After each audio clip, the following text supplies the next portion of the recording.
Hi hello welcome to TV 24 studio. ఈ రోజు అయితే సోషల్ మీడియాలో ఇప్పటం విలేజ్ గురించి అయితే ప్రస్తావన అయితే కొంచెం ఎక్కువగా అయితే మనకు కనబడుతుంది. అసలు ఇప్పటం విషయం ఏంటి? సుప్రీం కోర్టు అయితే మేము ఇల్లు అయితే కూల్చలేదు, రోడ్డు వైనింగ్ ప్లేస్ లో రోడ్డు పెద్ద చేయడానికి కేవలం గోడలు మాత్రమే కూల్చాము, ఇది ఇప్పటం గ్రామస్తుల తప్పు, కేసు పెట్టారని చెప్పి సుప్రీం కోర్టు అయితే ఒక తీర్పు అయితే ఇచ్చింది. ఒకసారి ఇప్పటం గ్రామం విషయంలో అసలు గతంలో ఏం జరిగిందో ఒకసారి అయితే ఈ రోజు మనం అయితే చూద్దాం. అండ్ ఇది వచ్చేసి ఇప్పటం గ్రామం, మంగళగిరికి ఒక 2-3 కిలోమీటర్ల దూరంలో ఉన్నటువంటి గ్రామం. రైల్వే ట్రాక్ దాటిన తర్వాత వచ్చేటువంటి గ్రామం ఇది. ఈ ఇప్పటం నుంచి ఆత్మకూరుకి అయితే అక్కడ పక్కనే ఉన్నటువంటి ఆత్మకూరుకి ఒక మెయిన్ రోడ్ అయితే వేసి ఉన్నారు. నేషనల్ హైవే నుంచి ఇప్పటం మీదుగా ఆత్మకూరు నుంచి మళ్ళీ మంగళగిరికి వచ్చే విధంగా ఒక హైవే రోడ్ లాంటిది, ఒక చిన్న మెయిన్ రోడ్ లాంటిది అయితే అక్కడైతే కన్స్ట్రక్ట్ చేస్తున్నాము. ఈ రోడ్ వైండింగ్ లో భాగంగా మీ గోడలైతే ప్రహరీ గోడలైతే కూల్చాల్సి వస్తుంది అని చెప్పేసి అధికారులు అయితే ముందే నోటీసులు ఇచ్చామని అయితే చెప్తున్నారు.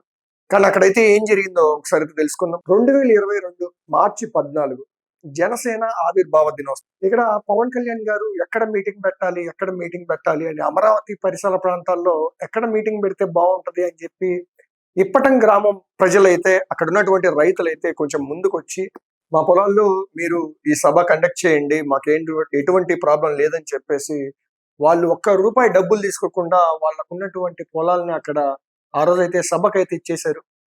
ఆ సభ చాలా సక్సెస్ఫుల్ గా జరిగింది. దాదాపు 10-15 లక్షల మంది జనాలైతే అక్కడికి వచ్చి సభనైతే జయప్రదం చేశారు. ఇది తట్టుకోలేని అధికార ప్రభుత్వం, అప్పట్లో ఉన్నటువంటి అధికార ప్రభుత్వం జగన్మోహన్ రెడ్డి గారు ఇది తట్టుకోలేక ఎలాగో వీళ్ళవి ఇల్లులు పడగొట్టాలి, మనం రోడ్డు పేరుతో వీళ్ళ ఇల్లులు పడగొట్టాలి అని చెప్పి ఆ ఉద్దేశంతో వెంటనే నెక్స్ట్ డేనే అక్కడ అధికారులకు పంపించేసి విత్ ప్రొక్లైనర్లతో అక్కడికి పంపించేశారనమాట. పంపించేసి ఆ ఇల్లులు పడగొట్టడానికి అయితే ట్రై చేశారు.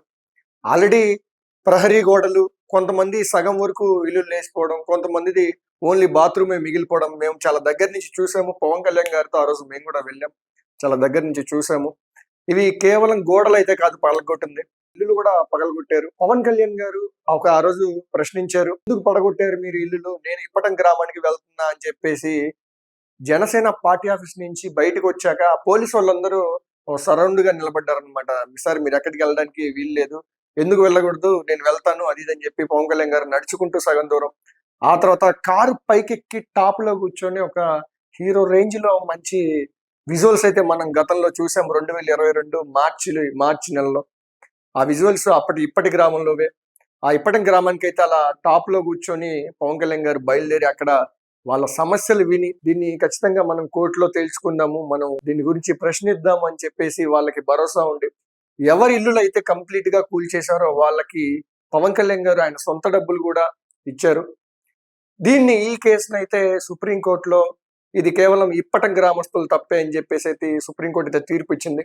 ఒకసారి ఆ రోడ్ అనేది అయితే మనం ఒకసారి మ్యాప్ లో ద్వారా చూద్దాం, మీకే అర్థమవుతుంది. అండ్ ఇది వచ్చేసి ఇప్పటం, అండ్ ఇది వచ్చేసి విజయవాడ నుంచి గుంటూరుకి వెళ్ళే హైవే ఇది. అండ్ ఇక్కడ నుంచి మనకైతే రోడ్ అయితే ఉంది. ఇక్కడ నుంచి దాదాపు వడ్డేశ్వరం దగ్గర నుంచి ఒక చిన్న రోడ్ అయితే మనకైతే తగులుతుంది. వడ్డేశ్వరం దగ్గర నుంచి ఒకసారి ఇప్పటం లైక్ మనం కానీ వెళ్తే చూడండి, ఇది శాటిలైట్ వ్యూ పెట్టాను, ఒకసారి మనం చెక్ చేసుకోవచ్చు.